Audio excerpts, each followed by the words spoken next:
Hey everyone, welcome to my weekend special. I hope you enjoy the show. Hit that like button and be sure to subscribe to the YouTube channel so you never miss my show. Whether it's Tuesday, Thursday, or Saturday, here's our first guest. Welcome back, everybody. I love doing the Max Out Program 2.0, and today I can't wait to share with you what I call the 3 steps of mastery.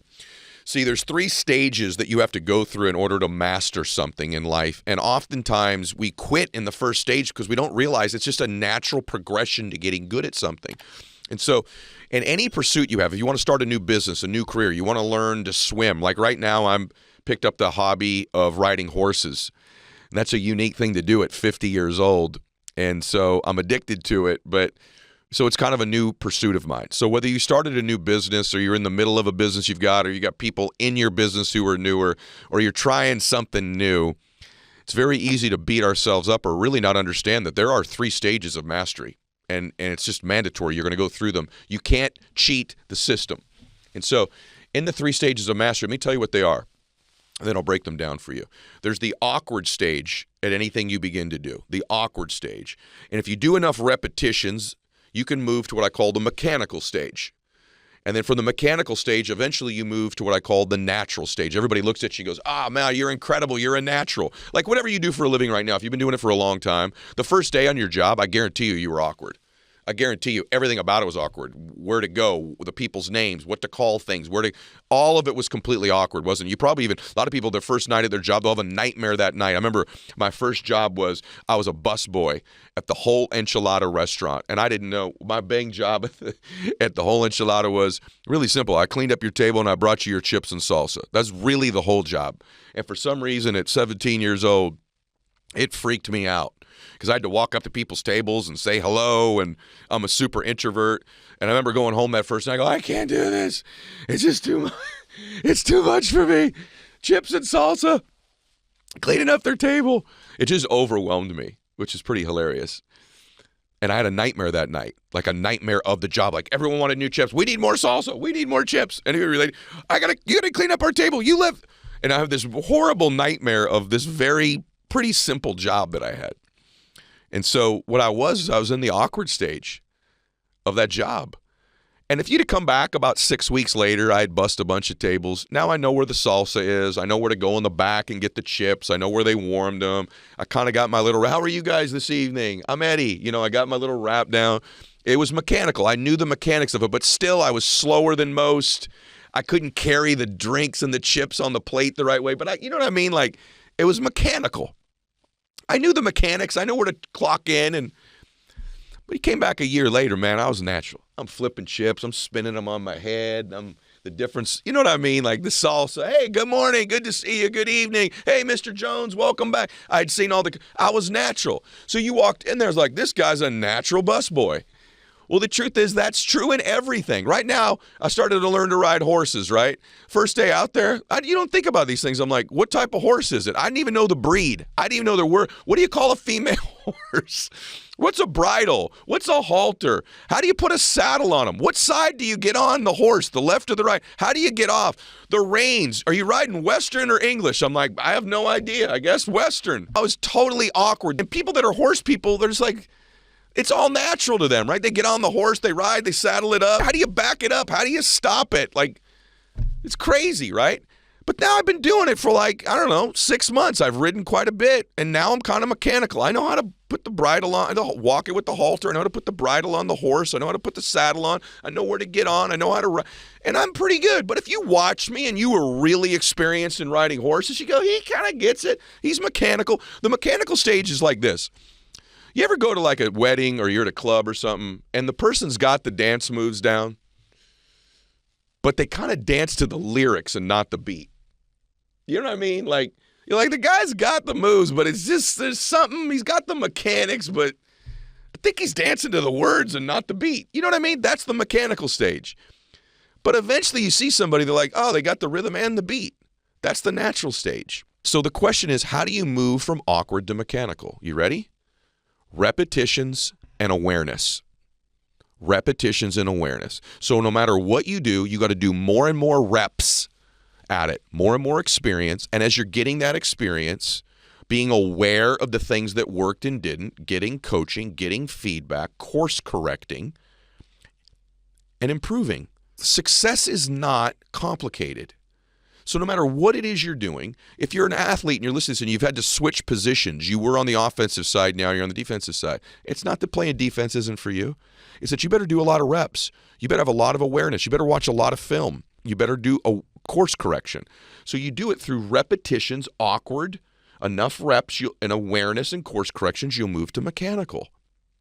And then from the mechanical phase, it's the same process. More and more and more repetitions, more and more course correction and awareness until you become natural. And in business, all the money's made at the natural phase. Oftentimes in business, the money is predicated upon your ability to get natural and your ability to train other people at their jobs or crafts to become natural as well. What's most incredible to me, if I can be candid with you, is there's an art and a science to being successful at anything. And most people love the art, the mindset, the thinking, the thought processes. They love the art form of it. What do I need to think? What do I need to vision? What do I need to dream? Subconscious mind, meditation, blah, blah, blah. Most people don't have a tolerance for the science part. The science part's real simple. It's math. You got to do more reps. If you're in business, you got to do more calls, more emails, more appointments, more meetings, more setbacks. You got to do the reps to move out of that awkward stage. The awareness, the course correction, now you're mechanical. You want to get from mechanical, if you're in business, you want to get great at business, you want to become the best ever, more reps, more course correction, more awareness, you become natural. You pick up golf.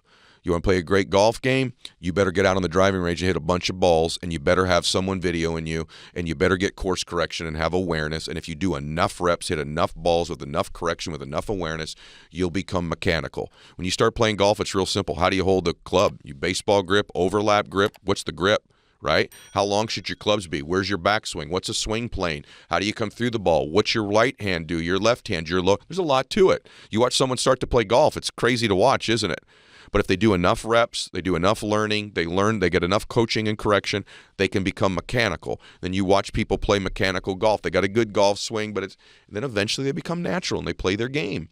If you're going to play the game, you have to have a tolerance for the repetitions. So one of the reasons that we don't do the reps is we stop is because we don't give ourselves credit for what I call invisible progress. Invisible progress means this. There's such a thing as what I call compound pounding. Compound pounding means basically this, that as you're hitting an object over and over again and you compound the hitting of that object, over time you break it down.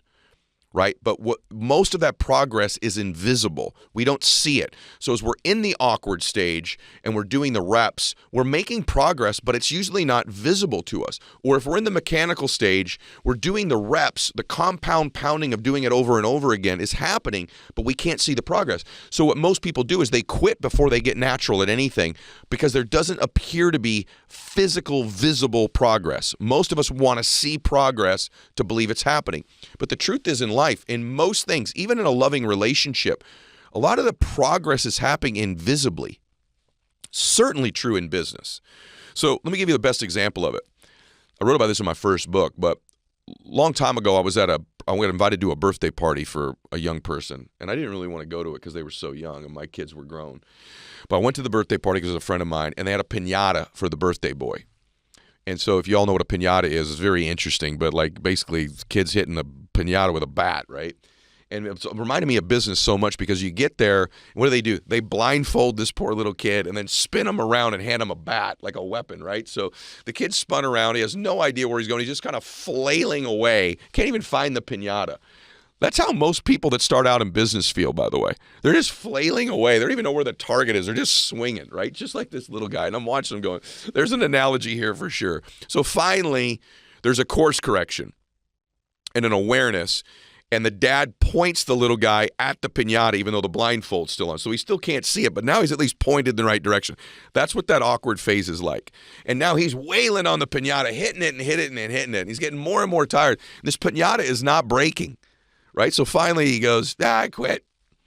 Why? There was no visible progress.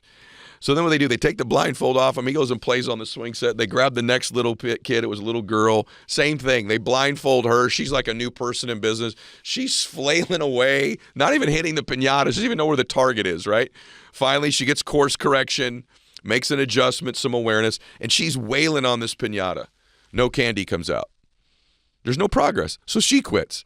You could picture it. You've seen this before. Next little guy gets up. He hits it 5, 6, 10 times. He quits. Next person gets up.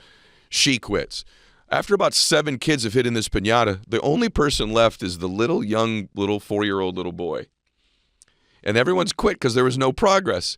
But what was happening was all the reps were happening, even though there was no visible progress. So all the reps were happening.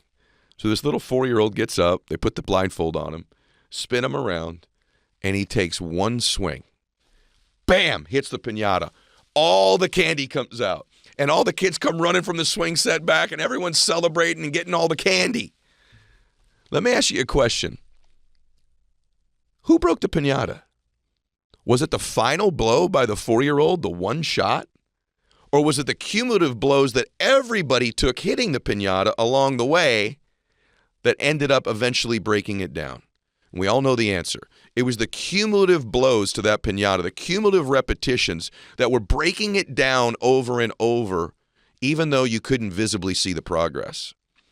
And see, in life, most people will quit in their pursuit of their dream before the candy comes out because they don't see visible progress, even though the whole time compound pounding is happening as you're moving from the awkward stage. You're doing the reps, you're course correcting, you're aware. Now you're in the mechanical stage and you're course correcting and you're aware and you keep hitting the piñata and doing the reps of your life, of your dream. And then the natural stage. Most people will quit on their dream before the candy comes out, even though progress is being made. Most people quit one blow away from getting all the candy in life. My recommendation to you is life is a lot like that piñata. You're making more progress than you think you are. Keep hitting the piñata of your life and know that as you do this, you're moving from stage to stage to stage. And then if you do it long enough, the metaphorical candy of whatever that candy is for you, the money, the success, the award, the recognition, the acknowledgement, the emotion, the relationship, the candy eventually comes out. The question is, will you keep hitting the piñata of your life, doing the reps until the candy's there, and will you be there to collect the candy and celebrate? From now on, whatever you're doing, go, this is okay. It's where I'm supposed to be. I've only done 10 of these. Of course, I'm still awkward. Or I've only done 45 of these. Hey, Ed, how many does it take? It's different for different people.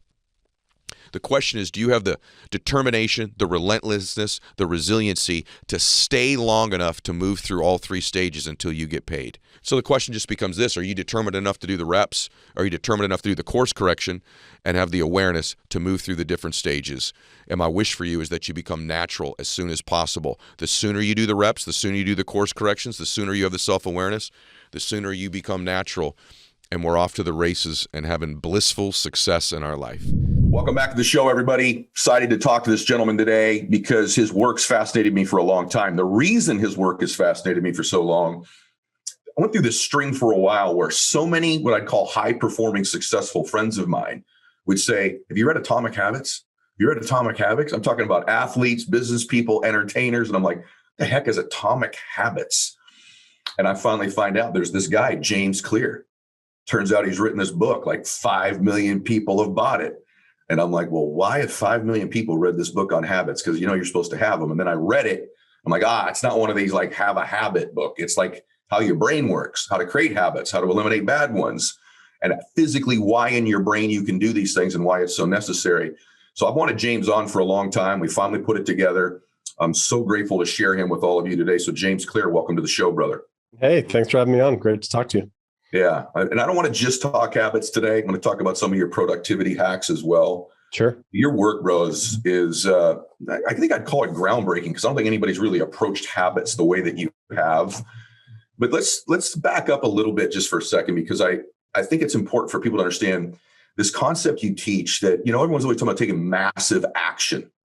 You take massive action towards what you want. And you're like, yeah, you should do that. But your concept of getting 1% better is much more believable for most people. And so just address that for a second. Why 1% better every day, and how does a habit do that?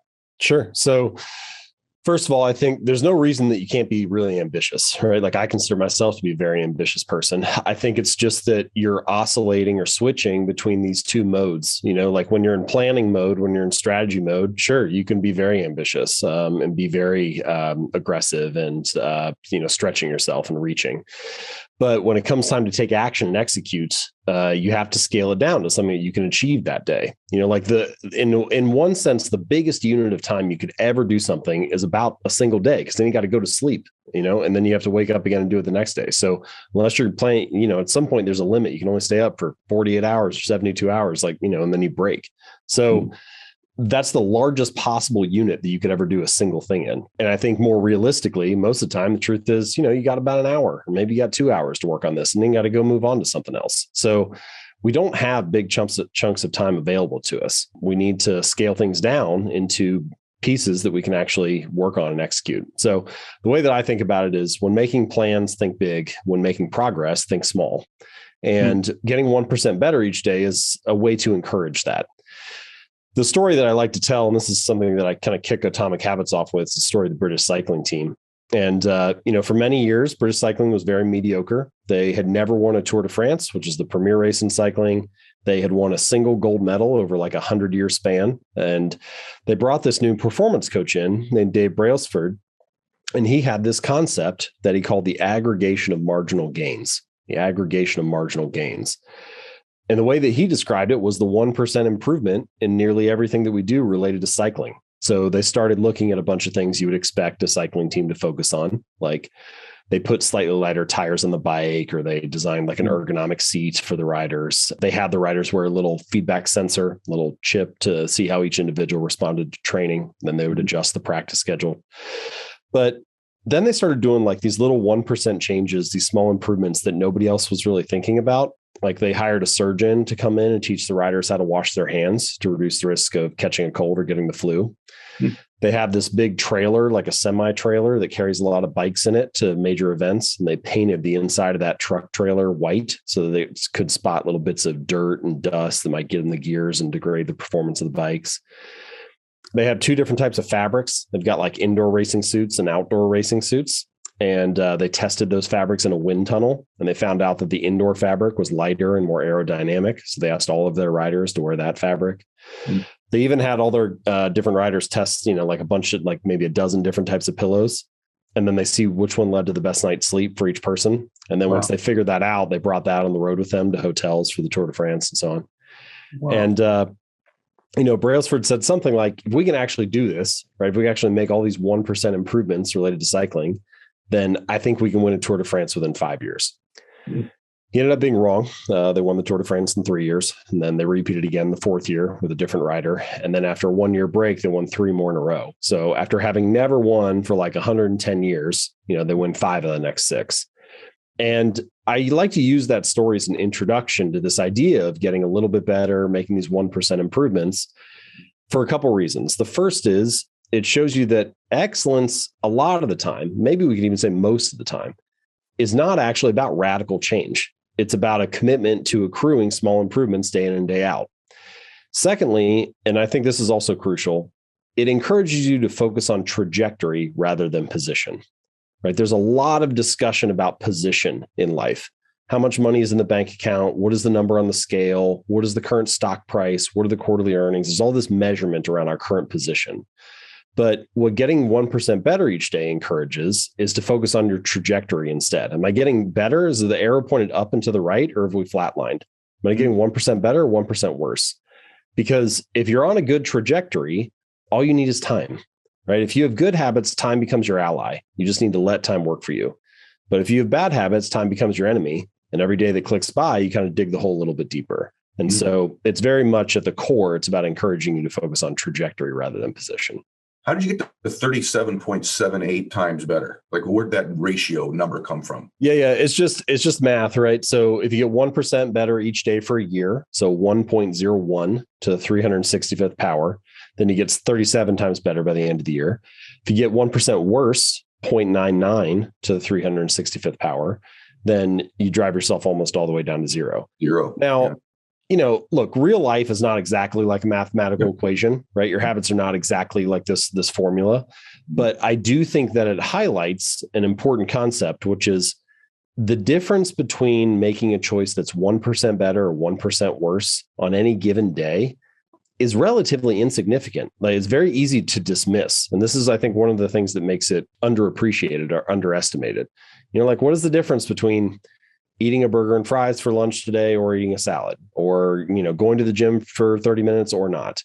Well, on any given day, not a whole lot. Your body looks the same in the mirror at the end of the night. Scale hasn't really changed. It's only 2 or 5 or 10 years later that you turn around and you're like, oh, those daily choices really do add up. And I think you see this pattern again and again throughout life. Like, take knowledge, for example. The person who always reads for an extra 10 minutes each day. Well, look, reading for 10 minutes a day does not make you a genius, right? It's very easy to dismiss. But the person who always does that over 5 or 10 or 20 years, really meaningful difference in wisdom and insight. Productivity is the same way. Like the person who gets one extra task done each day. Doing one extra thing does not make you an all-star. But again, over a 10 or 20 or 30-year career, that can be a really meaningful difference in output. So this pattern shows up again and again. What starts out small and relatively easy to dismiss compounds or turns into something much more significant over time. The biggest word, bro. I don't think most people take into account, you and I are both college baseball players, good ones, but neither one of us were, surefire first round draft pick major league players. And I think most people don't take into account in their life the compound effect. I don't think they understand it in money. I don't think they understand it in their bodies, both positive and negative. And I don't think they understand it in their identity or in habits. The compound effect in life of allowing small things to stack up over time has a multiplier effect. And one of the things that I feel like in your work, and by the way, your work is, we're a few minutes in here and I'm like, this is so good. And the reason is one, I believe most people believe they can get 1% better every day. I don't think most people believe that they can completely transform everything in one big leap. I think there's a multiplier, though. Do you agree that between doing the right things 1% or just better habitually every single day, not only are you actually making deposits of doing things correctly or better, but there's a part of your identity that starts to change over time about how you view yourself, that I am that guy who doesn't eat the hamburger and fries when he can choose to eat the other one. And you stack those choices and behaviors up over time, and you start sort of believing maybe you deserve something that you didn't deserve prior. Isn't there a factor of that, don't you think, as well? This is a huge part of kind of my philosophy and book, this idea of what I call identity-based habits. But essentially the concept is, and this, I think this is the real reason that habits matter. The surface level reason that habits matter is they help you be more productive. They help you make more money. They help you lose weight and get fit. And look, habits can do all those things, and that's great. But I think the deeper reason that they matter is that every action you take is like a vote for the type of person you wish to become.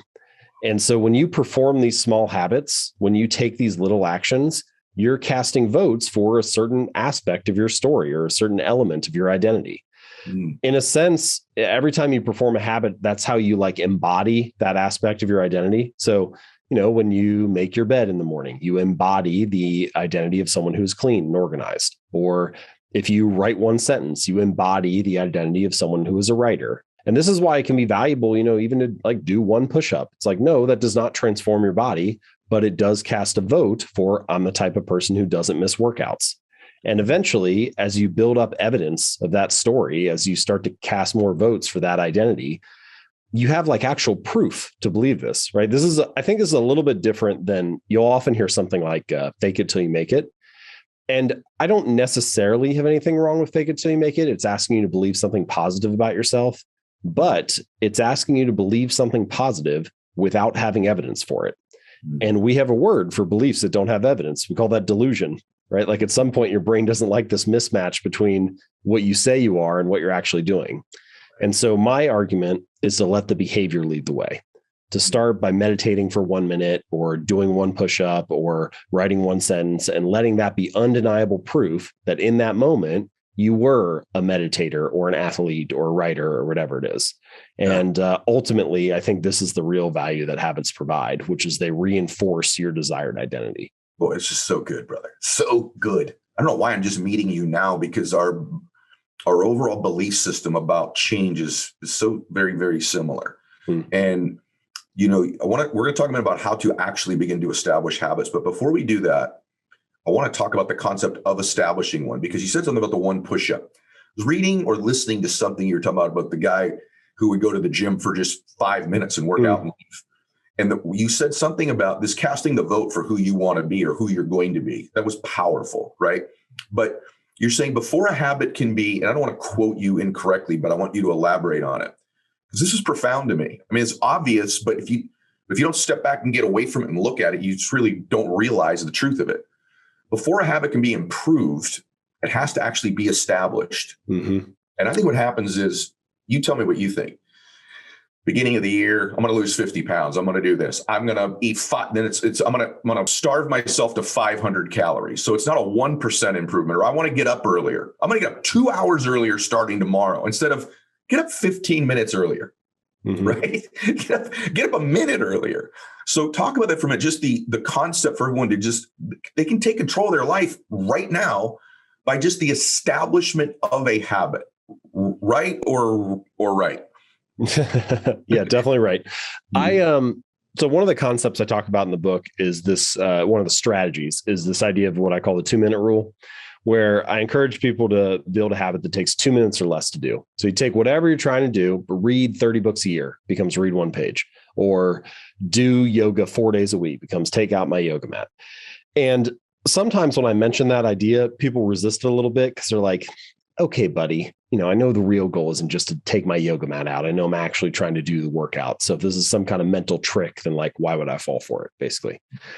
Well, I tell the story of this guy, Mitch, that you mentioned, this guy who I talk about him in Atomic Habits. He went to the gym. He's lost over 100 pounds, kept it off for more than a decade. And when he first started going to the gym, he wouldn't stay for longer than 5 minutes. He had this little rule. He had to leave after 5 minutes. So he'd get in the car, drive to the gym, get out, do half an exercise, get back in the car, drive home. And it sounds ridiculous, right? It sounds silly. You're like, obviously he's not going to get the guy the results that he wants. But if you take a step back, you realize that he was mastering the art of showing up, right? He was becoming the type of person that went to the gym 4 days a week, even if it was only for 5 minutes. And this gets us to that deeper truth about habits that you just mentioned, this idea that a habit must be established before it can be improved. It has to become the standard in your life before you can optimize it and scale it up into something more. And, I don't know why we do this. We get very all or nothing about our habits. We're so focused on finding the perfect business idea or the best workout program or the ideal diet plan that we spend all our time theorizing and researching and looking for a better way. And instead, if we could just master the art of showing up, even if in the beginning it was less than what you had hoped to do, you're establishing a foothold. You're building some small progress that you can advance off of. And it reminds me of Ed Lattimore has that great quote where he says, the heaviest weight at the gym is the front door. And man, there are a lot of things in life that are like that. The hardest part is getting started. The hardest part is establishing the routine, even if it's a lower level baseline than what you ultimately hope to achieve. But the reality is, if you can't become the type of person who masters the art of showing up, even if it's just for 5 minutes, then it doesn't matter how good the plan is. It doesn't matter how great your theory is. And so I think the 2-minute rule pushes back on that perfectionist tendency a little bit and just encourages you to master the art of showing up. For someone listening to this, talk about routine. Because everyone wants to be free. Yeah. One of the challenges, they act free before they are. Yeah. You know what I mean? There's a certain amount of disciplines and routine and habits and rituals you got to have that could get you free at one point. Talk about that for a second. Yeah, I'm going to say honestly, man, I came to the realization one day, and again, love my biological father, much respect for the person that raised me. But I realized at some point, when I looked at my family's history, I was like, some things I don't want. There's some things I want, but there's some things I don't want. And then I remember having to say one day to myself, you are your father's child. Even though he didn't raise you, even though in the beginning you guys had, whatever little stuff y'all need to get through, don't lie. You are lazy at times. You know what I'm saying? You are super social and you'd rather talk than work. You know what I'm saying? I just had to grow up one day and just be real with myself and just say, the only way you're going to be successful is you got to discipline yourself. Yeah. You know, when you look at a horse, I'm talking about a thoroughbred. It still needs that. What is that thing called that they put on it? He needs that. Without, you know, you can't. You got to control him. You know, he got a lot of juice, got a lot of energy. He can go for it, but you gotta hone that. Yeah. And so I realized, like, yo, E, you sleep in, you play video game. Don't lie to yourself. You are powerful. But you have some vices, and you have some vices that take you down a crazy road. Like, you are your father, you are your grandfather, you are your mother, you are your grandmother. Like, it's real. And so I started saying, okay, E, you got to discipline yourself. And this is for me, this ain't for everybody. I started getting up at 3 o'clock in the morning. It was like, yo, you're going to have to get up a little bit earlier because you didn't finish school. You didn't take care of your business. So you can't get up the same time another man who gets up, who handle his business. So you need to get up at 3 if you're going to catch the greats. You got to get up at 3. You got to go to bed earlier. This is why I said I never drank or smoked, because the men in my life who did it were extremists. I had an uncle who died, cirrhosis of the liver. You know, I had other uncles who drank, and my father, bless his heart, but he was strung out on drugs for about 14 years. And I was just like, yo, E, you can see that they don't know how to do it casually. Like, they ain't social drinkers. Like, they ain't social on substance. They taking it to a whole nother level. And so for me, it was like, E, you got to discipline yourself. You're not going to die if you never know what alcohol tastes like. But if you taste it, you might have the same experience they had. So you just got to discipline yourself. You know, I do vegan most of the time. You know what I'm saying? And I tell people all the time, I love fried chicken. I love macaroni and cheese. I love a lot of desserts. But in my family is diabetes. So it's like, yo, E, if you do what they do, then you're going to get the results they got. So chicken is good, and macaroni and cheese, the way my grandma make it, is great. And yes, the pound cake is phenomenal. But if you want to be with Dee Dee for the next 30, 40 years, and you want to be able to walk, you know what I'm saying? You don't want to be on the cruise. I was just on the cruise, and a couple people, you know, was on the motor scooter, you know what I'm saying? People with the canes and the walkers. And I'm not mad at them. But I'm like, I don't want that. I want to be able to walk at 60, at 70. I want to be independent at 80 if I can be. So I'm going to have to make some sacrifices now for the long run. I would drink pop every day if I could. But Is everybody hearing this, though? Like, I mean, listen, all of us that want to win, like you already said, like, I got to get up at 3 o'clock in the morning if I'm going to catch the greats, because I started with some deficiency. Absolutely. Successful people are very self-aware. Like, they don't BS themselves, right? Like, I have laziness too. Absolutely. I love laying around. I love sleep, right? No, but before, I wouldn't have got to sleep here if I was just me. I had to get these rituals and habits and disciplines. And people think sometimes they listen to me and they're so intense, like, these dudes are freaks. I'm not a freak. No. I don't. But you know why they say that? Because it makes it easier for them to say, I can't do it if they freaks, then I can't do it. That's their out. You're exactly right. And I'm not going to give you that out. Neither are you. Like, I'm lazy. I got to get up early. I got to get up because if I don't get up by, like, I get up at 4:35, but if I don't get up by then, I will be in bed at 8 o'clock. I have to get up. I have to move my body. So I'm with you 100%. Welcome back, everybody. I wanted to have Alan on our show for a long time. I was just telling him this off camera. I wanted to have him on because he's got a really unique perspective and an upfront view to some of the key performers in the NBA for many, many years. And he's taken the lessons he's learned from these high performers and he's distilled it down into information that everybody can use as an entrepreneur, as a father, as a mother, as just a human being. And he communicates it in a very unique way. We're going to go very deep today on performance, on your game. His first book I read, which is called Raise Your Game. The book that's out now is called Sustain Your Game, High Performance Keys to Manage Stress, Avoid Stagnation, and Beat Burnout. I think everybody listening to this needs some help right now in the world with stress, stagnation, and burnout. So, Alan Stein, welcome to the show, bro. Oh, man, it's so awesome to be here. My pleasure. Finally, man. You know where I want to start out? I want to start out with Kobe Bryant. Yes. So, Alan's worked with everybody from people like Kobe to Kevin Durant to Steph Curry, and many, many companies and business leaders as well. But you tell this great story, I think it's around a Nike camp or something like that with Kobe Bryant that just blew my mind, that I think just personifies greatness and high standards. So tell us that story. Sure. Well, I mean, it absolutely changed my life. So I had a chance to meet Kobe in 2007.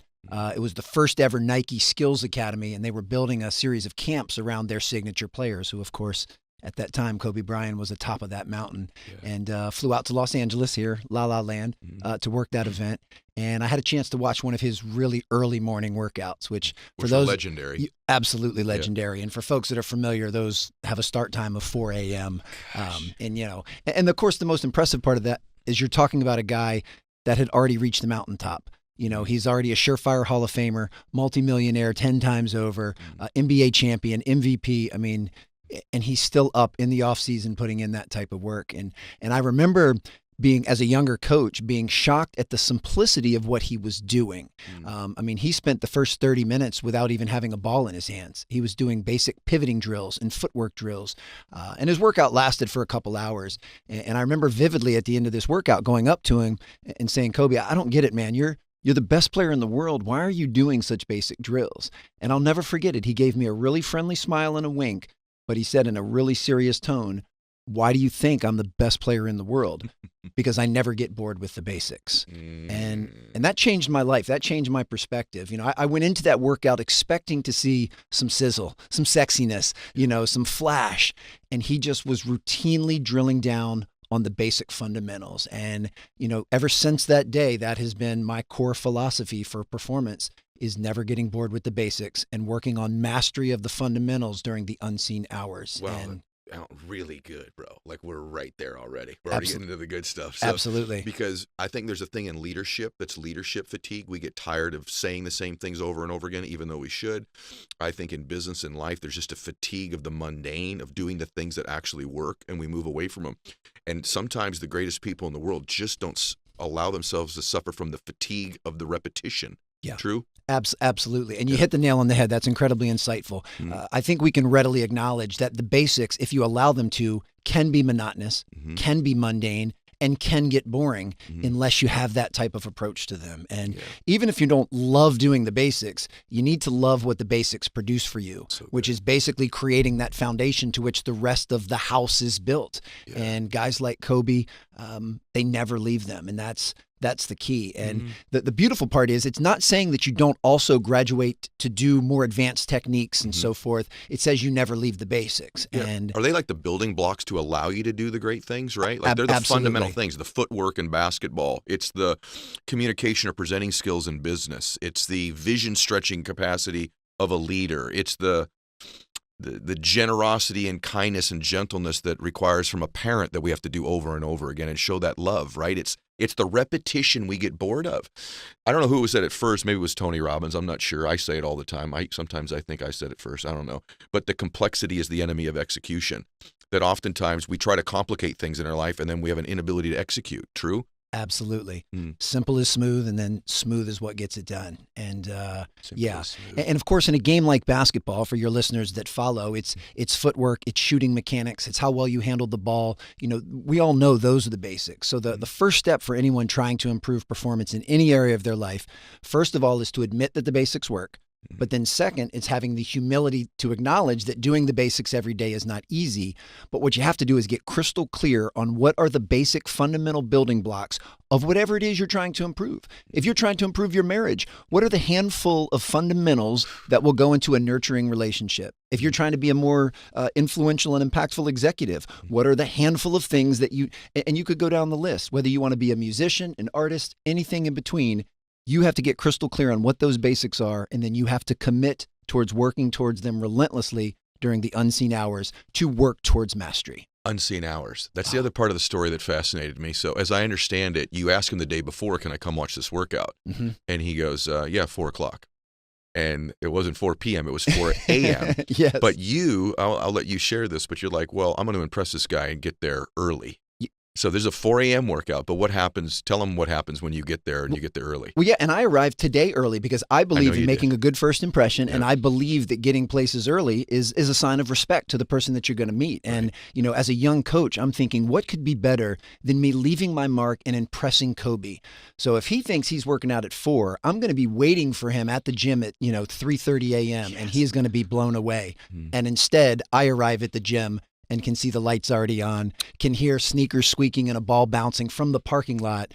I walk in at 3:30 in the morning. He's going through a warm-up. He doesn't even count that as part of his workout. Gosh, that's so good. He's doing that at 3:30 before his workout actually started with his trainer at 4. And bro, that's crazy. And he went on for a couple hours, again, sticking to the basics and just drilling down. And, he's one of those guys that really understands the concept. If you want to perform well in front of millions, then you have to be willing to put in millions of reps when no one else is watching, which is how we define the unseen hours. And that actually I stole from my friend Drew Hanlon, who's an NBA skills coach, who he's the one that came up with the term unseen hours. And I conveniently borrowed that and I use it everywhere because I really believe that success in anything, even the success of your podcast, is predicated on the due diligence and the research that you do on each guest before the mics go hot. Very true. And that's the unseen hours. And that's what a lot of people, they don't see. That the standard is different, right? So like this idea that a 4 a.m. workout, look, let's just be really honest. You and I, you know the NBA a lot better than I do, but I know professional sports, and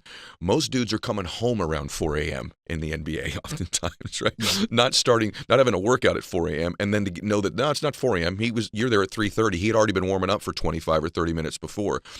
There's just a different standard. Yeah. I think with the elite performer, I think a elite mother has just a little bit different standard than an average mother. I think an elite executive, they just set a different culture of standards around. That's got to be part of it, right? Absolutely. And I don't know if you know the reason that he did the workout at 4 a.m., but it parlays perfectly into your new book, Just Do One More. Okay. The reason Kobe does that, he understands that even the most aggressive players in the NBA, they're going to get in 2 workouts a day during the off season. First one is usually around 9 or 10 a.m. and then they'll take a lunch break and then they'll come back at 3 or 4.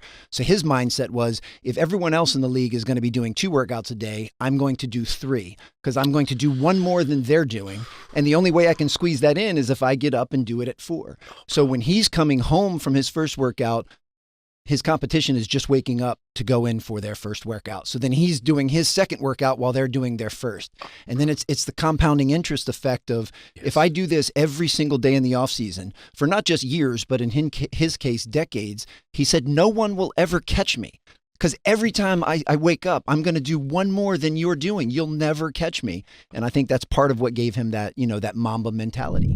Welcome back to Max Out, everybody. I'm Ed Mylett. Let me ask you a question before we begin today. Do you have any sense right now, like you feel like you're just overloaded and you're overwhelmed with information in your life? Maybe you're having a hard time getting focused. You get distracted pretty easily.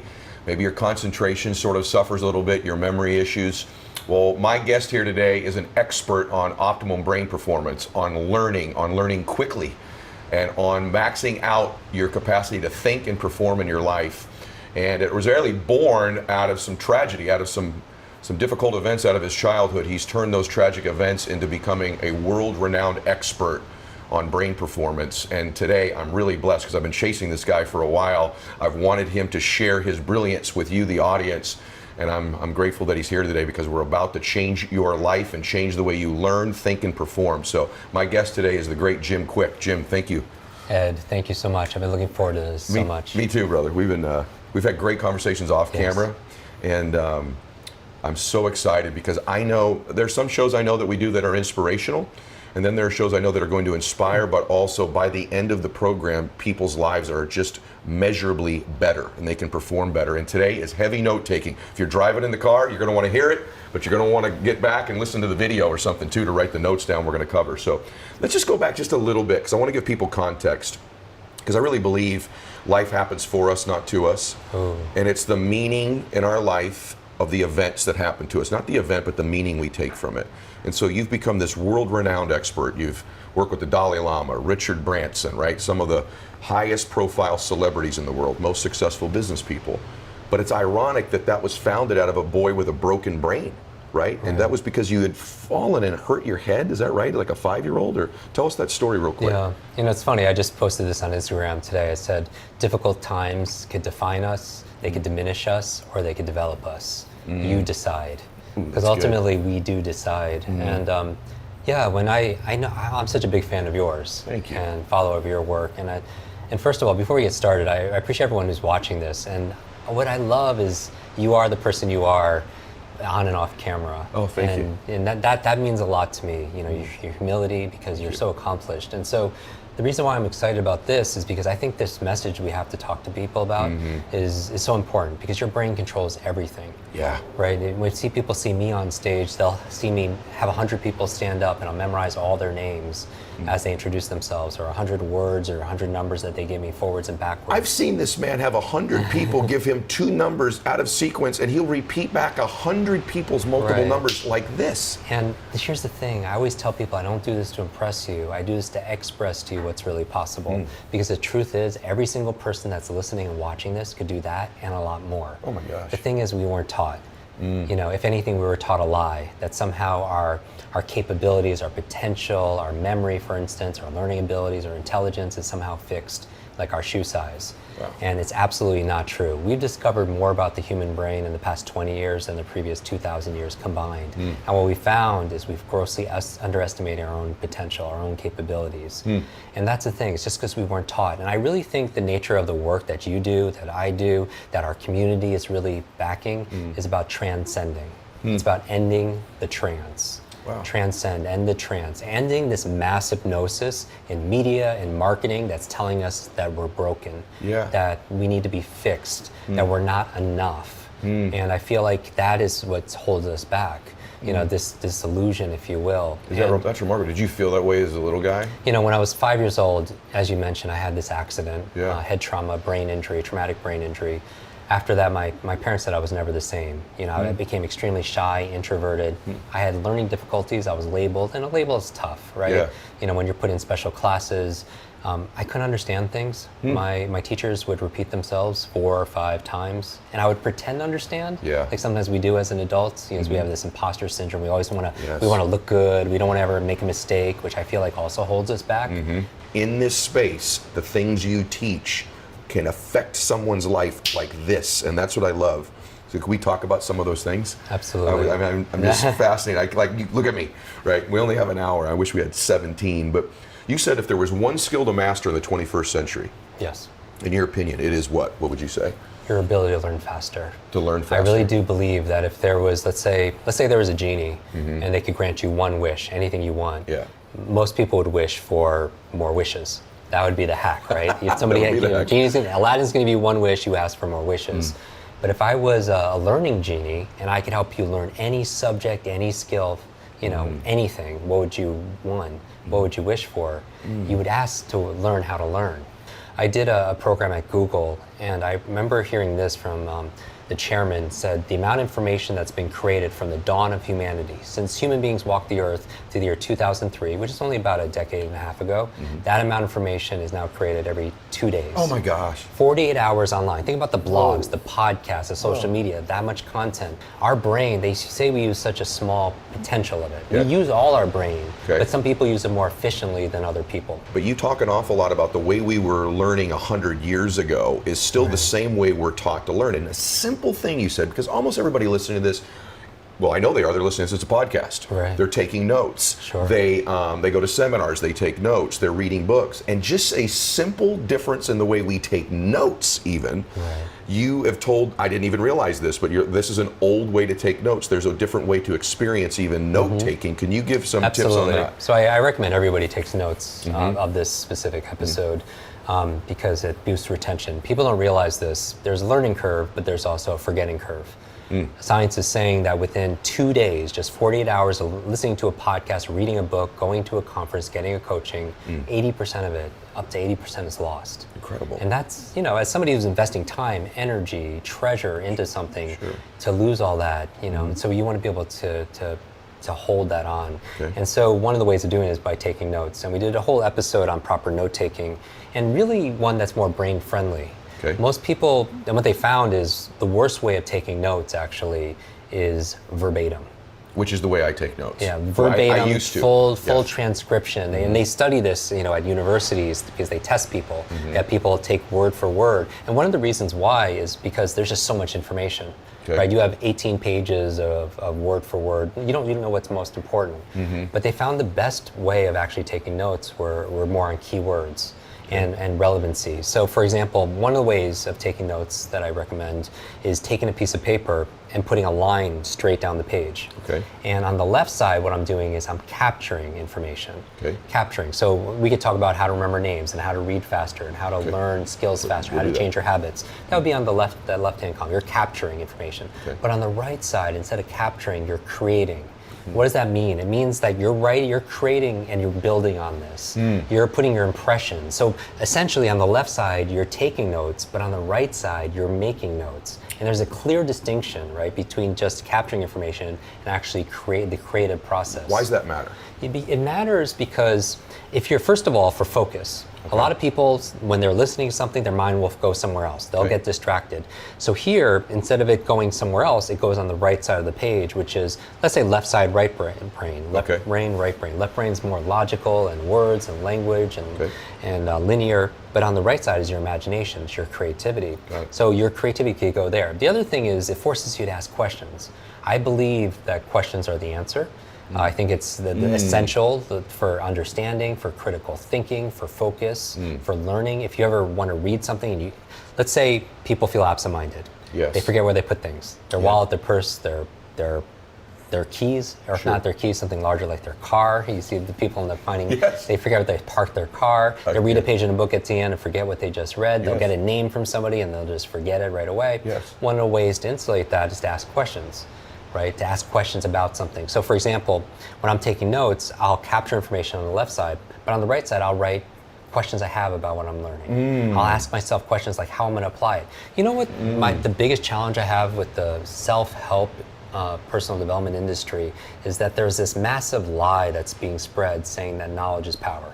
Yeah. Thinking is the process of asking and answering questions to yourself. That's why left and right page here matters. Everybody stay with us on that. That's all thinking is. That's all thought is. Exactly, and you're capturing your thinking. And even the greatest minds out there, they journal. They're always creative. You know, you think about Leonardo da Vinci or Marie Curie, like they had their journals are worth fortunes. Yes. Right, and it's interesting asking this question, is it because they were geniuses? And when I say genius, I don't mean IQ. I mean they're exceptional in their field, right? Whether it's sports, whether it's technology, finance. It's a form of genius. Relationships, interpersonal skills, interpersonal communication. Is it because they're geniuses that they're taking all these notes, or is it because they're creating all these notes that make them geniuses, right? And so it's interesting. And so I like to journal. I think that that's extremely important. And the questions, though, to take knowledge and turn to action, 3 main questions I obsess about. Number 1 is, how can I use this? I ask this all the time because I don't learn for the sake of learning. I learn for the sake of some kind of benefit from me or somebody I care about. So I'm staying with you. This would be the right side of the page as I'm taking some notes. Right, so I'm taking notes, but I'm obsessed about it. So even if I'm not writing it down, even when I'm having a conversation with somebody or I'm listening, I'm in a conference, how can I use this? And this is the creativity part. It's like, oh wow, these are all the ways I could use this and apply this. The second question I ask religiously is, after I ask, how can I use this? I'm asking myself, why must I use this? Why must I use this? Because here's the thing, a lot of people know what to do, they don't do what they know. You can't come up with one reason, you're not gonna remember. Because reasons reap results. Reasons reap results. Reasons reap rewards, right? Simon Sinek, start with why. Right, always get into this. So ask yourself why, and the questions that makes all the difference. So first question, how can I use this? And that's the creativity, you come up with all these ideas. Why must I use this? The reasons why. And then the third question I ask a lot is, when will I use this? And I think one of the most powerful productivity performance tools there are calendars, right? It's like that app, calendar app, or if you keep a physical calendar, that's important, because if it's not there, it's not real. Right? You schedule this in, and then it becomes real, and it's going to happen. What does it look like when you start creating material all the way to the special? How many hours go into this? When are you writing? When do the concepts come up? How many sets do you have to do to where you're like, this is tight now, I own this. This is the creative process to have one special. Because I think the other thing that's underestimated is just the amount of precise grinding and working required to become outstanding at what you do. That part of the process. Yeah, that's a great question. You know, every comedian is different. Some comedians would like to go, I don't write nothing down. It's all, you know, I'm not that person. I'm not that good. My bits come from being in the moment and living and having the experiences. You know, but are you in the experience? I'm just curious. Are you in the experience going, this could be a bit? Yes.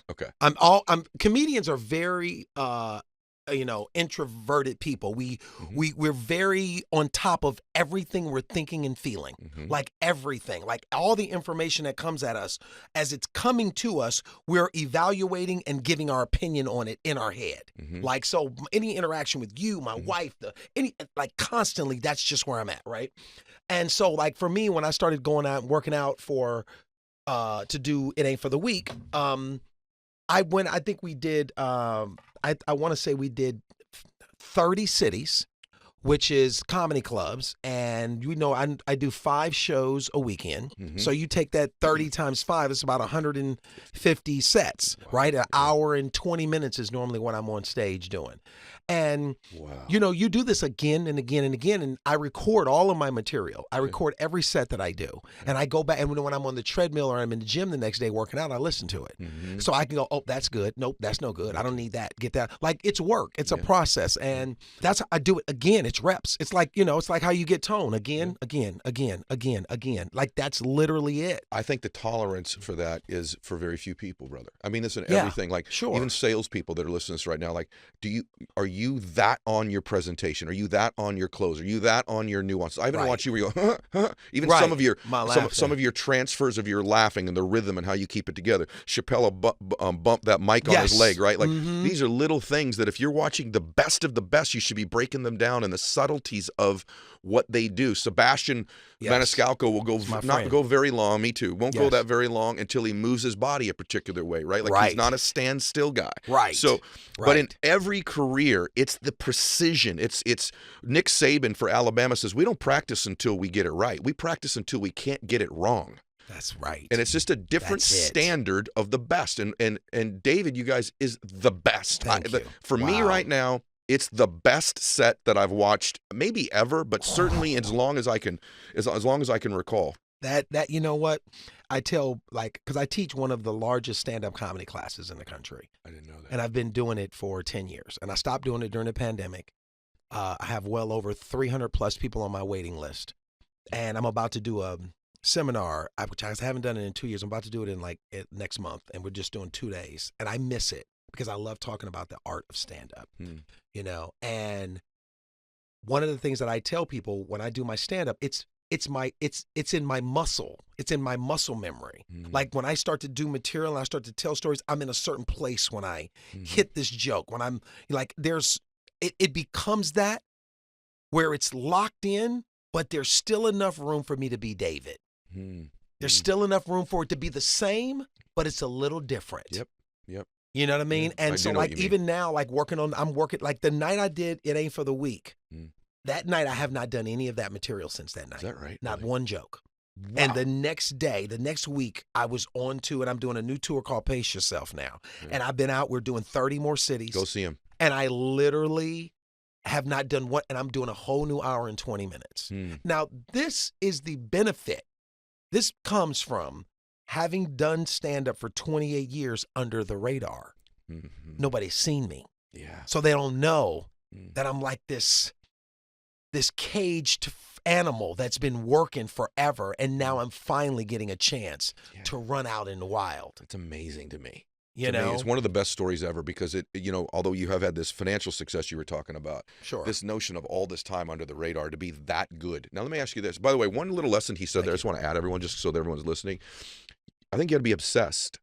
So, like, it's really, comedy's really never off for you. Like, you're with your family, you're present. Right, yes. But, like, you're still looking for your craft in it. I can't help it. Right. That's the greats at anything. Like, I can't help it. By the way, you entrepreneurs, like, there's healthy obsessions in life. Sure. Right. And like, so no matter what I'm ever doing, when I'm watching someone do something, I'm watching them speak. I'm looking for a business clue. I'm watching a television show. Like, that strategy would work in this business I've got. It's never far from me.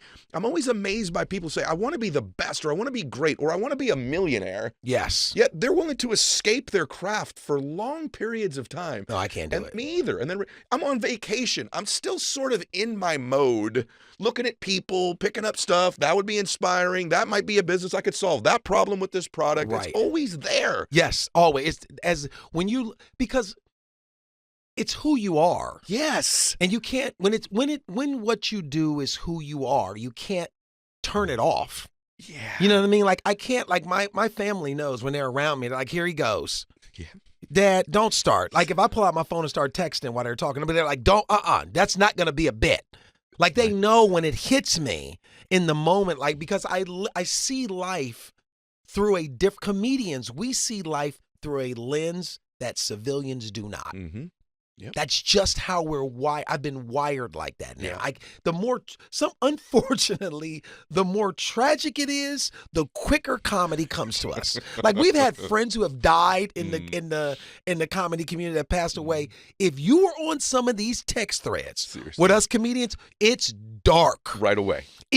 Like everybody's waiting for how long before we can, like how long? Do we just? Can you see the funeral home behind you in the rearview mirror? Yeah. Let's go. Like we start. Like, and knowing that the comedian who passed away, if they were here, would be on that thread. They'd be laughing their ass off. Exactly. Yeah, It's I remember just who we are. I remember when Norm died. And Yes. like immediately, good friends of mine, I was on some threads with them. I'm like, wow, this quickly. That's right. Jeez, my God. No We're going to talk about his gambling right now. Bob He's been gone. Saget, who I had a chance to work with, same thing. Yeah, like right away. But it's just because it's in us. It's who we are. And if you are a salesman, whatever you do, if you work, if you're a trainer, if you are a nutritionist, you see life through a different lens. I love that. You just like somebody will bring you what could look like a beautiful meal to me, and a nutritionist will look at that and go, all the sodium. Look at all something I will never see. Yep, exactly right. Yep, those are people that are great. Those are people that are great. That's I'm just telling you, right. there's this whole thing in personal development right now. It's like you need to be present where you are. Yes. I completely believe that. Agreed. That doesn't mean like you probably have this too, even with my kids. Like I do sometimes. I need to consciously put this phone down and just be in their presence. Sure. But at the same time, I never escape who I am, even in those moments. I might not type at that minute. I'm going, now this would be something inspiring. And I got to hold on to it. Like I'm sorry. It's not coming off. And I think people take this stuff too literally where they like escape their business or their craft. Like this is part of, like when I'm dead, I would like to be remembered for some of these things someday. Right. This quote by Thomas Edison said, "When you feel you've exhausted all options, remember this, you haven't." I love that. That's the power of one more. Power of one more. And so I have lived this book in my life. Like I have lived this mindset, and it has changed my life because I've always been just one step away, one habit away, one mindset away from this amazing life that I'm grateful and blessed to live. Well, that's the truth, right? You're right. And I think the great lie in life is that, some scriptures say, well, where there's no vision, the people will perish. Whatever your scriptures are. Really, do you have no vision? If you ask the average person, you want to be happy or sad? What's your vision? They'd say, I want to be happy. You want to be rich or poor? Most people say, I'd like to be rich. Do you want to contribute or make no difference in the world? I want to contribute. Do you want beautiful memories or no memories? I want memories. So there's a vision. Our issue is depth perception. We think it's further away than it is. And because we think it's so far away, Jay, we create patterns and behaviors in our life that perpetually keep it there. Ooh. And that's what we do in our life. But what if that's the great lie of life? And what if the truth is that you're one relationship away, one meeting away, one conversation, one podcast, one interview, one new thought, one new emotion, one new tactic or strategy away from completely changing the trajectory of your life. And everyone that you and I know that we both work with, that we're blessed to work with in our lives, the truth is it was one decision, one meeting, one extra rep, one more phone call, one thing they did that changed their trajectory. And then the question then becomes, how do I do it? And so the strategies are in the book, but conceptually, that's 100% how you change your life. Yeah, and you're so right. I was thinking about this morning. Last year, I had a double hernia surgery on the front. So I couldn't walk for about a month. And when I say I couldn't walk, I mean like I literally couldn't move. Oh my gosh. It was like I felt like I was teaching myself to walk again. Like that's how it felt. It's really interesting what you just said about how we perpetually push it far away. I would wake up every morning and my mind or my initial mindset was like, it will be gone today. Yeah. It must have gone today. Like today it will be fully healed. I'll be fine today. And I would wake up and I wouldn't be. And I would feel like healing was so far away. Yes. It would be like 80% away that I was missing out on the 1% change since yesterday. You got it. Since yesterday, I made 1% change. I wasn't feeling the same pain in my nerves. I was able to be flexible by 1% more. Yes. And I was missing out on all of that because I was so obsessed with how far I was. That's the journey. And the thing, and what happens is when you live with an expectation that these one mores exist, the reticular activating system in your mind filters them into your awareness.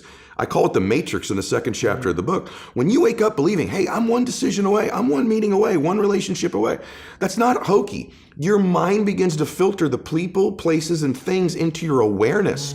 You develop something called sensory acuity. You hear conversations you weren't hearing. We've all had that experience where we're on an airplane. I can't stop hearing these people over here. Or you walk in a loud room, but you can hear your own name auditorily over all the other names in the room. That's because it's important to you and it matters. You see things. And so when something becomes important to you and you believe it to be true, the RAS goes to proving it for you. And where I learned this, ironically, I talk about it in the book, is my father was an alcoholic and had tried to get sober many, many times. And I'll never forget it, Jay. We were driving to a baseball game of mine. My dad started crying. I'd never seen my dad cry before. And he pulls the car over and he still isn't looking at me, but he's crying and he says, Eddie. And then he turns to me and he goes, I'm going to try to get sober. And I'll never forget this, brother. He goes, one more time. Wow. And I said, really, Daddy? He goes, I'm going to give it one more try. And I said to him, I said, why would this be any different this time? And he said, never said this to me before. He goes, because I love you and you deserve a father you can be proud of. And you can't be proud of me right now. And I think every great thing we do in life is one away, but it's also born from love. To talk about your book, when you love people or you love something so deeply, if that love is greater than what the obstacles might be, now you got a shot to do it. Then my dad gets sober. He comes home from rehab. I say, Daddy, are you never going to drink again? And he said, I can't promise you that. I can promise you I'm not going to drink for one more day at a time. Wow. And he lasted the rest of his life stacking those one more days up. And so I know the power of one more. And Jay, the other thing, I also know humans can change. I watched my hero do it. I watched my dad live my first 15 years. Saw him in a lot of fights, Wow. a lot of lying, a lot of difficult times. And then I saw this man transform. And in life, we're most qualified to help the person we used to be. And what we think in life, and I hope everybody gets this, we think the things we're most ashamed of, embarrassed by, our divorce, our bankruptcy, or maybe we've just always been average and ordinary. This disqualifies me from being successful and happy. What if that's not true? What if the hardest things of your life are the very things that qualify you? I'll give you an example. You know, my dad got sober. Somebody helped him. My dad was going to take his life or lose his family. And I didn't know who it was till months ago. Some precious human being whom I didn't know. In my dad's darkest hour of his life, Jay said, I'll help you. I'll help you. Little did that person know I'd be his son. And I'd help millions of people. And I'd be on Jay Shetty show. And we both help millions of people. And the more ironic thing that this person helped my dad is what qualified them to help my dad. They were a drunk. They were an alcoholic. They at one time were a drug addict. They at one time were lying and stealing and living in the shadows. The very thing that person probably figured, that disqualifies me from having a successful life, was the one thing that did qualify them to help my dad. So if you're listening to this and you've had something you're ashamed of or a failure or a setback, you're most qualified to help the people you used to be. And that person, that alcoholism they suffered with their drug addiction helped my dad live those one more days forever. That is the best explanation I've heard of how pain turns into purpose. That's right. The thing that brought you down, that broke you down, that made you feel like you were losing everything. That's right. Gave you back everything when you used that to serve the people that were struggling with it. And then there's a purpose. And, you know, if you can survive the temporary pain in your life, and all pain is temporary. I watched my father pass away last year. He was in tremendous pain. Even our bodies are temporary. Only our souls are permanent. If you can survive the temporary, on the other side of temporary pain, you meet another version of yourself, another insight about yourself. And that's why it's so important to grow as a person, because the more we grow and become a new person, we can help those that used to be like us. And that's why you and I are so addicted to growing and learning, and we're curious, because if you used to be a broken person and you no longer are quite as broken, you can help broken people. If you used to be broke financially and you no longer are, you can help people. Whatever you do for a living, at one time you didn't know about it and now you do. You can help those who need to know about it. And so you're immensely qualified if you understand the power of doing one more. Oh, I love it. I love it. Tell me about, so let's say, and you probably come up against this all the time. A lot of the people say, okay, I'm going to practice that. I'm with you, Ed. I love you and Jay. I'm listening, and I go, yes, I'm going to practice the power of one more. Now, what I find, and this is why you're so great at teaching this, because you're not teaching it as a gimmick, a glitch, or like a little affirmation. This is like real. It makes sense. Like it works. People get so tied to the result that when they try it the next day and the sales meeting doesn't go their way, or the pitch doesn't go their way, they go, it doesn't work. Yeah. It doesn't work. Why didn't it work? And how should we respond when we fail or get rejected the next day? Well, it didn't work because you're so attached to the outcome. I coach a lot of athletes. I know you do as well. And one of the things that's a really nuanced thing in life, it's great to have goals. You should have goals. I want to do this or that. But in the moment of execution, you have to separate from outcome in the moment that you're executing and just be present and exist. I talk about this in the book. Here's what I would say. If you're going to win long term, 95% of people have an operating system in their mind where they operate out of history and memory. I like that. And about 5% of humans operate out of vision and imagination. So the reason we're so much happier, I believe, when we're children is we have no history and memory. So we operate out of imagination and dreams and vision. But at some age, some people it's 5 years old, some it's 8, some it's 18, some it's 28. They create a history. And that history then becomes the operating system. So even if they take on a new behavior or tactic, they're operating out of a pattern of thought and belief that's historic and memory-based. And so the number one thing I would say is begin to operate out of your imagination again, out of your vision again. Create from that place. If you create from that place, now you're not tied to the result in that moment. You're giving yourself space to imagine and create something new in your life. That I've never heard that in that language, man. That is so powerful. Thank you. You're so right about as kids how we don't have any memory or history, so we don't have any blocks, we don't have any limits. Don't. And begin to listen to the people around you. People say, hey, you're the product of who you hang around. How do I know if they serve me or not? Here's one way to just deduce this, because they could be beautiful people who care about you, and they might even support you. But when you're with them, what are you ever have those friends you're with them, you're like, you remember when, you remember that party, remember that thing? Yeah. And if your friends are constantly bringing you to the filtration system of memory and history all the time, think this through. How often are those friends saying, hey, what are you working on now? Yeah. Where are you going? What's your vision? What do you want to create? Yeah. And maybe that sounds hokey, but you and I have both our friends have the most amazing histories, and you can't get them to talk about them. No. You have to work, because what are they still doing? Yeah. They're talking about now and where they're going. Yeah. Their viewpoint in their life is being present and having a vision for the future. Yeah. A formula for misery, a formula for lack of creativity, lack of productivity is constantly being history and memory. Yeah. Even if it's good, it doesn't serve us. And for most of us, it's not good. And we keep living from it or trying to move away from it. Create a new future. Don't move away from the past. Create a brilliant, imaginative, curious, vibrant vision for your life. Oh, I love that. Yeah, we're always trying to create the same past. Yes. As opposed to a new future. A new future. And I find that what's really interesting about that, all the studies show that nostalgia makes us believe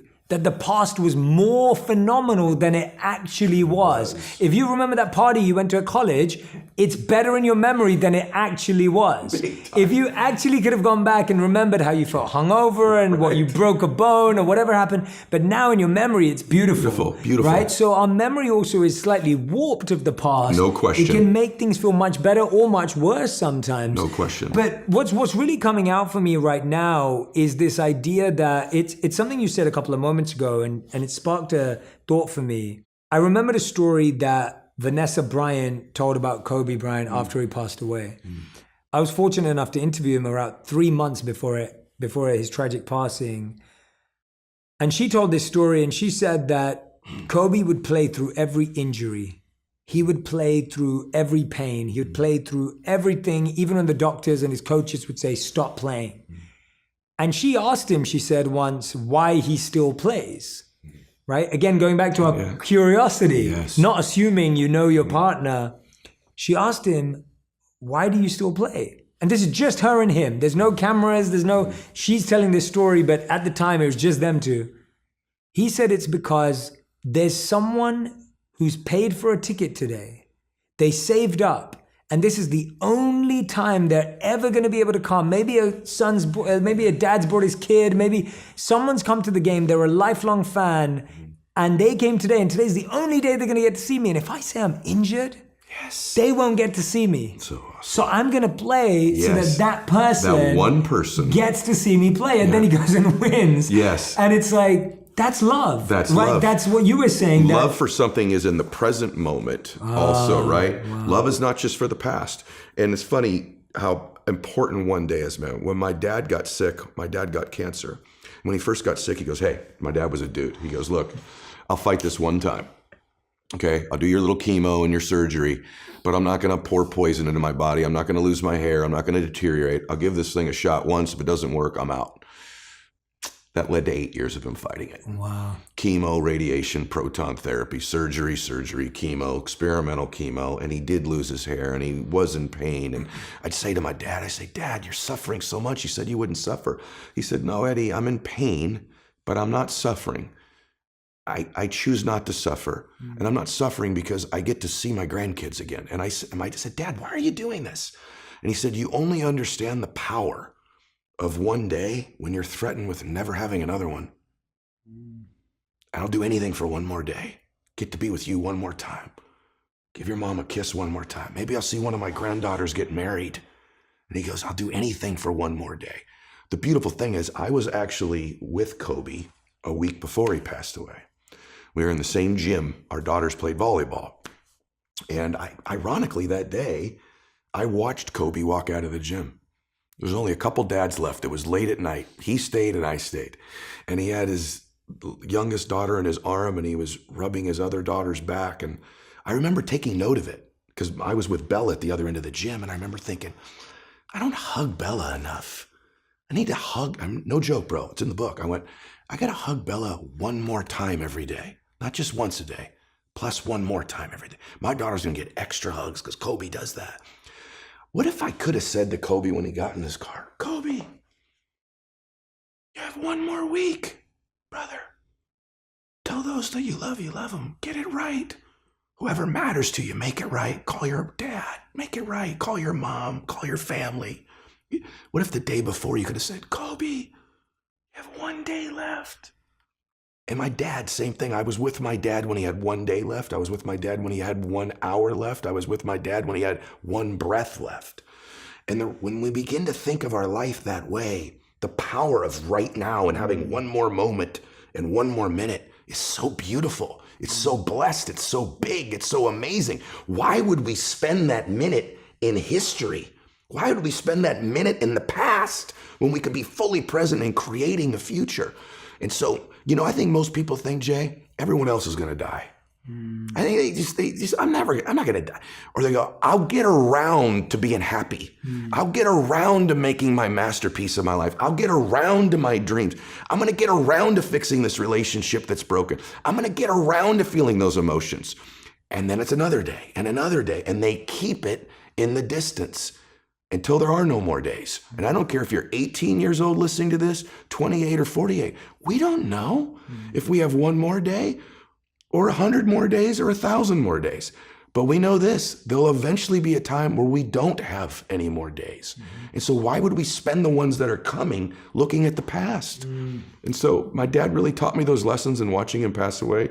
And that's why I have a whole thing in there of how to get 21 days a week, run mini days. I get 21 days a week. We still measure time, bro, like it's 1900. Think about 1900. Yeah. If I wanted to get you a note, I'd have to write a letter out, stick it on the back of a horse's butt in 1850. 30 days later, you get it. That was a 24-hour day. Now I can text you in 2 seconds. We measure time the same way. Yeah. So I teach you how to change your time so that you can make that day its maximum bliss, its maximum productivity. What's one more that you're working on right now? Right now, it's an interesting season of my life. I have a TV show that I did with NBC that's called Change that I think is, has a chance of getting picked up. But my one more that I'm working on right now for me in my life is my peace.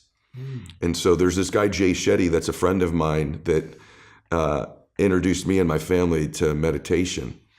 And I'm giving myself the gift I don't just do it in the morning now. I've given myself the gift of one more time every single day of just emptying my mind and trying to be fully present. And it's been work for me. I've got that busy type of a mind, but I have found that my peace in my life, most of us, Jay, have all these goals of things we want to do, and they're wonderful. And I believe in doing that. I think standards are more important than goals because, and I teach you in this in the book, how to set the standards that'll get those goals.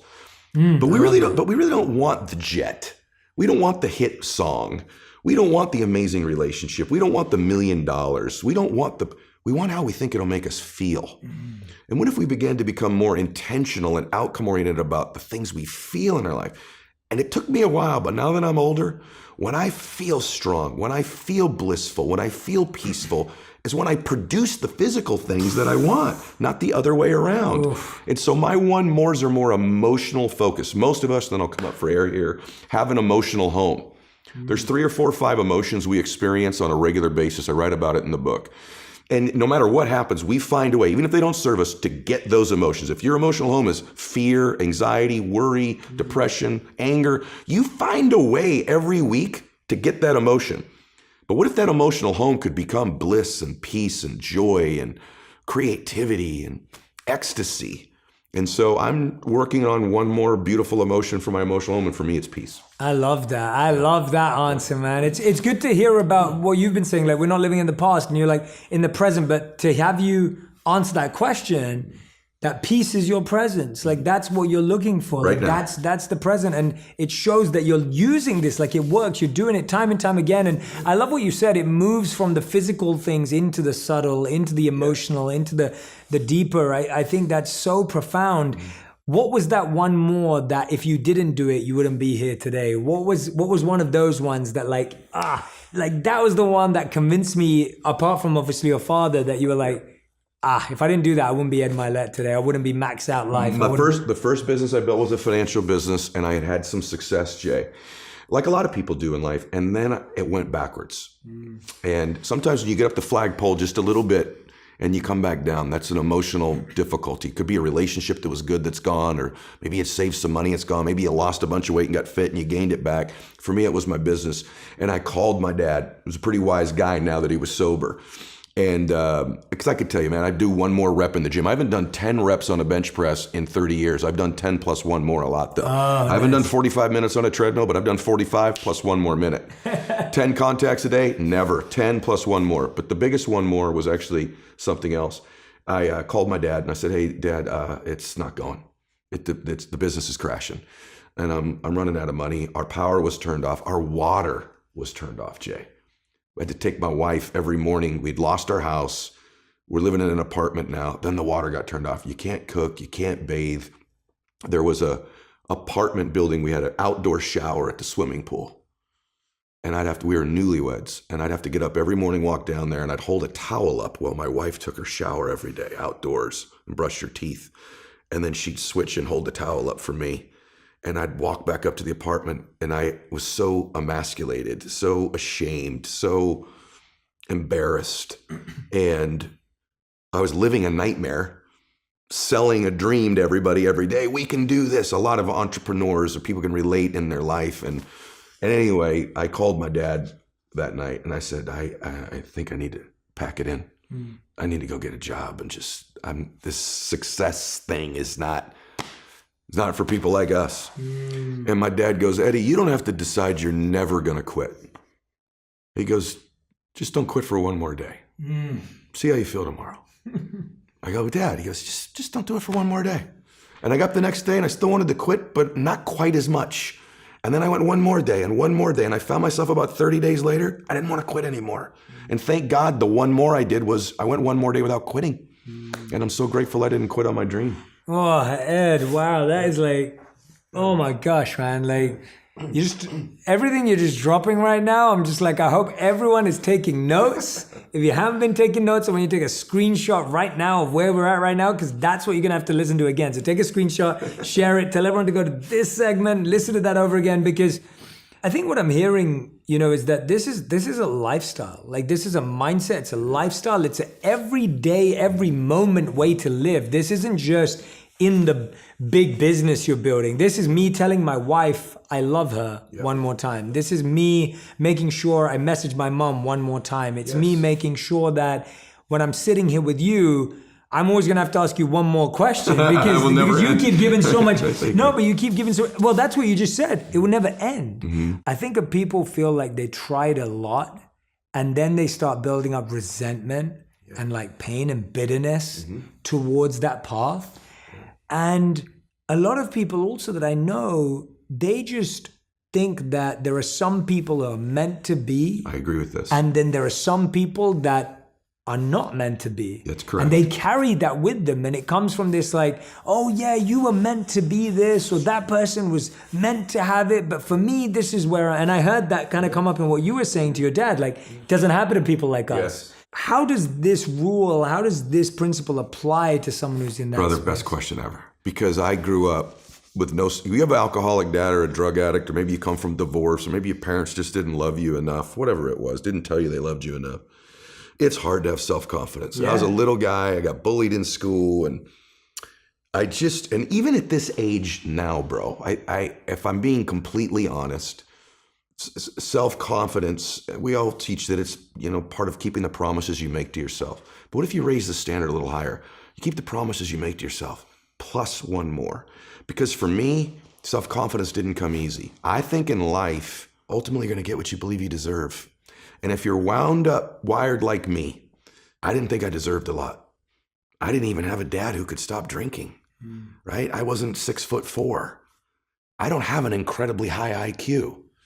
There's nothing really that impressive about me, nor were people very impressed with me most of my life. So that was my pattern. That was my history. That was my memory. And so I could wait around until I developed tremendous self-confidence, or I could begin to do things every day that were small. They're not major.